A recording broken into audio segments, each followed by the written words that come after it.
Hello and welcome to another one of my videos.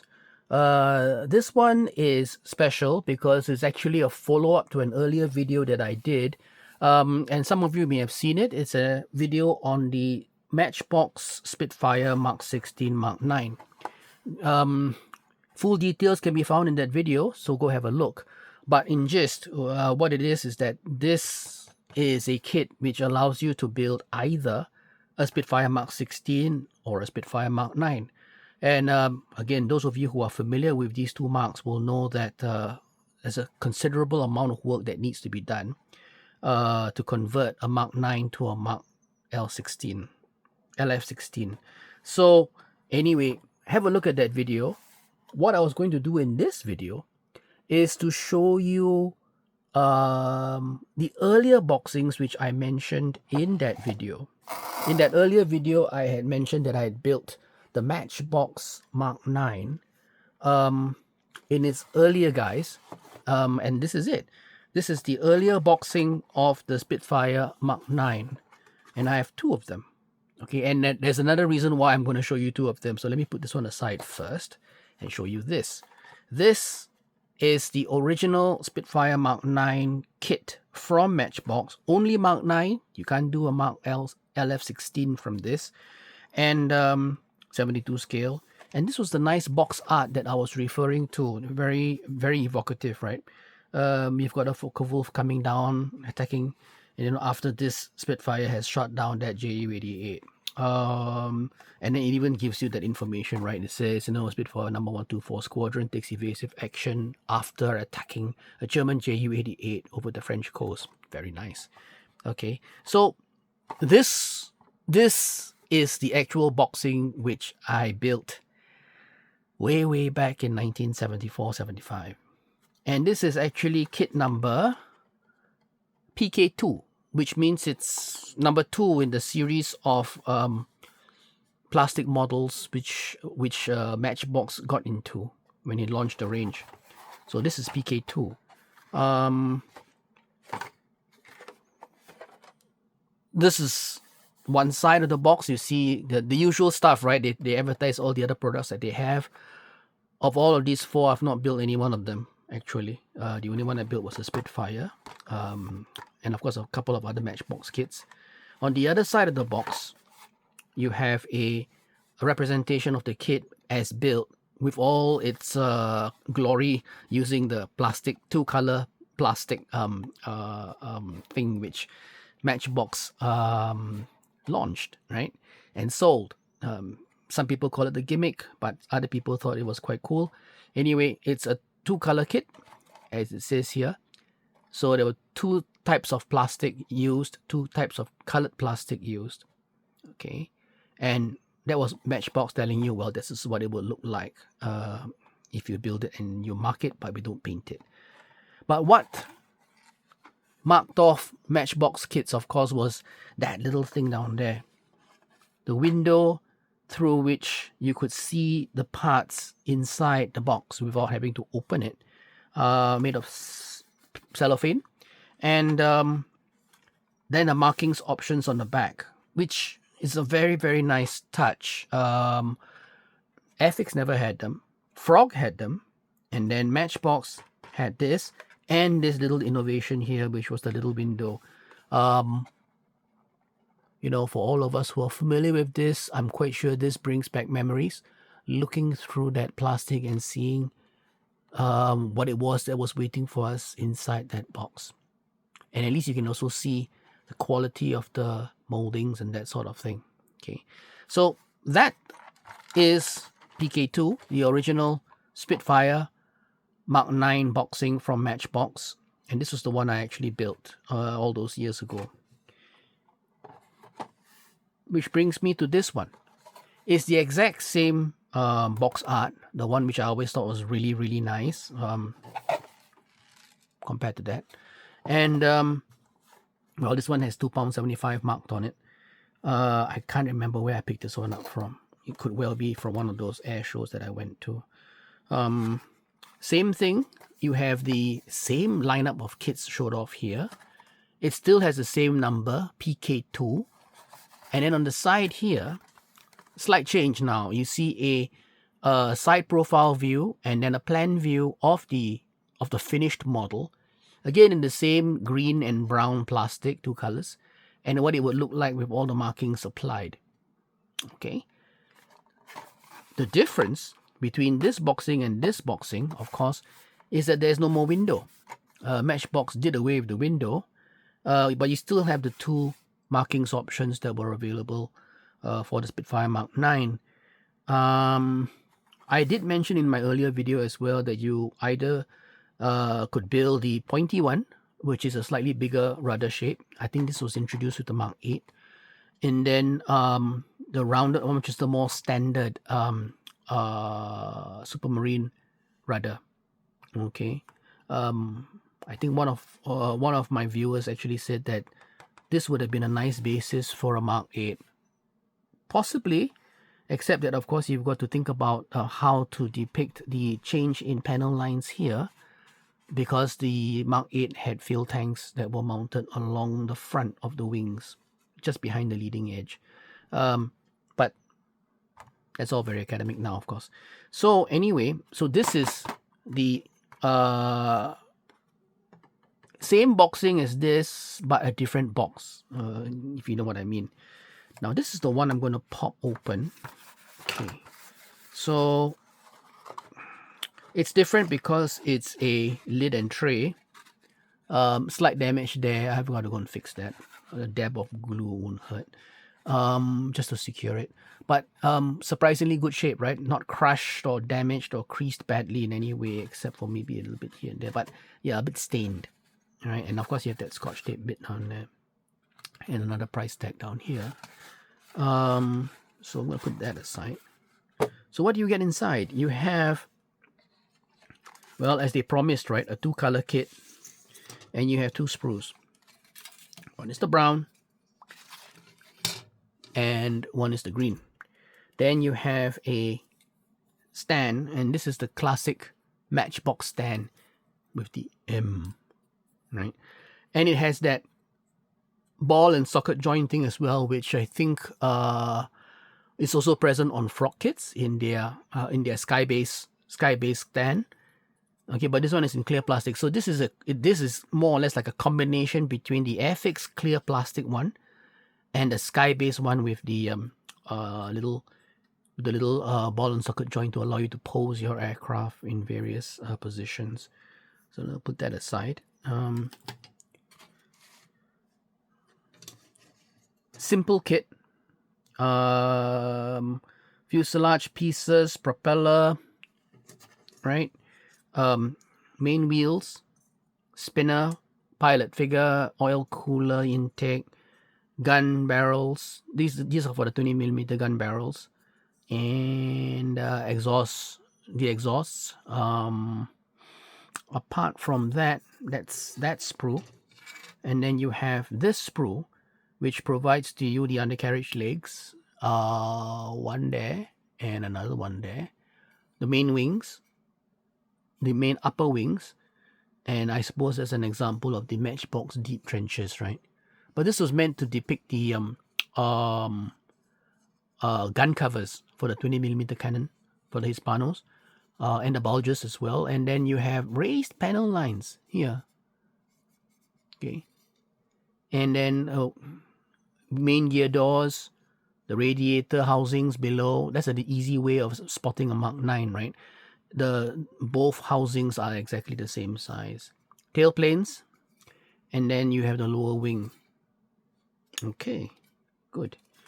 I've covered all this inside the earlier boxing, but of course what's interesting to do now is to compare the parts between this boxing and this one. And of course there's not much fear of them getting mixed up, because the parts inside the Revell AG boxing, the black one, are only one color, gray. Now, the main sprue which has a difference, I think, is this one, because, you know, that was the LF16 changes, right? So let's have a look at that. If you put those two across like this, one on top of the other, you can see immediately that they are more or less the same, right? The fuselage halves are here, and the spinners are there, and the propeller is here, so that's clear. Missing, of course, from this one was the wheels, as I pointed out in my earlier video, and that's because they just popped off the sprue. Gun barrels are here, exhaust pipes are here. What's missing is this. This was the larger belly tank that was provided by Matchbox as part of the suite of parts that would be used to enable you to build an LF16. That one. The other thing that is additional is the oil cooler, which is bigger, specifically for the LF16. So that's that one. And then the other thing that's different is that this one has a small little mast here, a radio mast. I think that's specific and unique to the Mark 16. They added it here. Okay. And if you look at the Mark 9, the Mark 9 does not have that radio mast because it has its own radio mast here.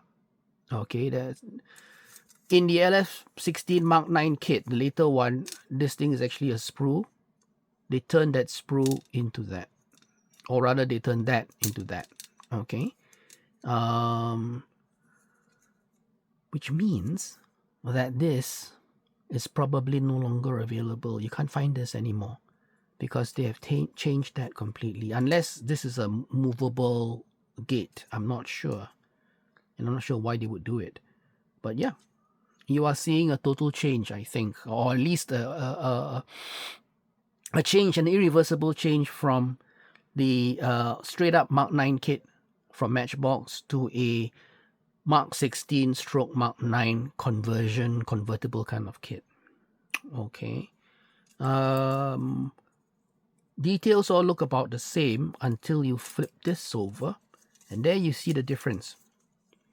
In the gray parts, which is the LF16 Mark 9 kit parts, you will see the deep lines that are provided by Matchbox to enable you to convert this fuselage into the low back LF16 fuselage. And then they also provide you with that turtle back down here, right? The piece that will close off the gap once you have cut it. Okay, this one does not have the cut line. So again, another change to the kit, which I think is probably not recoverable. Not really noticeable, of course, on the exterior, but it's there on the interior for all to see. Tail, exactly the same. You can still have that sharp, pointy bit up there. Likewise for here, because the LF16 did have that. And then the Mark 9 kit, well, it didn't have that, at least for the marking option that's supplied in the black box. Okay. Good. I hope that was all very clear. I know I've been talking on and on about this, so I'm not sure whether or not that it's clear, but you can always rewind and have a look again. So this is the stand. Let me put that away. And then that's the kit parts, and let's put that away. Oh, before I do that, why don't I have a look at the instruction sheet and the decals. This is the instruction sheet for the original Mark 9 kit, right? They show you the instructions on what you need to do to adjust the rudder by sanding off the tip. The angle of the undercarriage needs to be clear. It's not straight down, it's angled forward. Nothing else jumps to mind. There's nothing else which they have added on here, obviously, because this is your straight up plain vanilla Mark 9 kit. Okay. Cool. Then transparency, before that runs away from me. This is the transparency of the Mark 9. Can you see that up? Now it's in focus now. All right, it's decent for this scale. I remember building this and thinking that was a little bit flat, but I liked it. I really liked it. But there you are. Okay, I'm going to put this into a plastic bag before it escapes. Decal sheet. My experience so far has been that Matchbox decal sheets, even the old ones, tend to be preserved quite well, and this one is no exception. The white remains white, it's not yellowed in any effect, and the green from this one, the sky, appears to be a bit more, shall we say, acceptable compared to this. Have a look. This one seems to be a little bit more bluish. Okay, but whatever you apply, this one looks like as if it's still workable. Maybe a bit of a decal saving formula. You know, you have those which you can coat over, and then when it dries, you've created a new decal film on top, and after that you've got to cut out each decal separately. Helps to save old decals like this, but I like this one because, as I said, Matchbox decals seem to survive the elements quite well. I am not going to try and use these decals straight off without doing some kind of attempt to save them. Okay. Well, the idea is that they look quite usable. Okay, so I'm going to put that aside, pile everything back in, and end off the video by saying thank you very much for joining me. I like doing this because this was an opportunity for me to show you really what you will get in the different boxings of the Matchbox Spitfire. Just a bit of information. This is the inside tray, and that's the stand, how to use it and how you can pose it. Some colored painting instructions. That's quite fun. Okay, this is just some different language ways of explaining things. This is, oh, okay, so that's exactly the same thing on both sides. Okay, so that's what you get. Again, this seems to me typical, like a typically frog kind of thing to do, right? The inner tray is used as well. So I think Matchbox was being very, very clever, and they just said, let's see what works, let's see what's attractive, and then use it for our product as well. So you have stand, which is a combination of the ball and socket joint kind of thing, which was introduced by, I think it was introduced, I may stand corrected, by Frog. And then you have the clear transparent one, which is more reminiscent of the Airfix type. Okay, and then that instruction sheet goes over there. The classic instruction sheet is over here. That's the old, sorry, this is the Revell AG box, and that's the older Spitfire box, which I will need to fix. And that's the oldest, the original PK2. Let me just zoom that out so that you can see it all, and there you are. As I said, it's been a joy sharing this with you. Thank you very much for joining me. Any comments, please do give them to me. Any feedback, any suggestions, most happy to take them on board. But there you are. Thank you very much, and until my next video, happy modeling, stay safe, watch those blades. Thank you, and I will see you soon.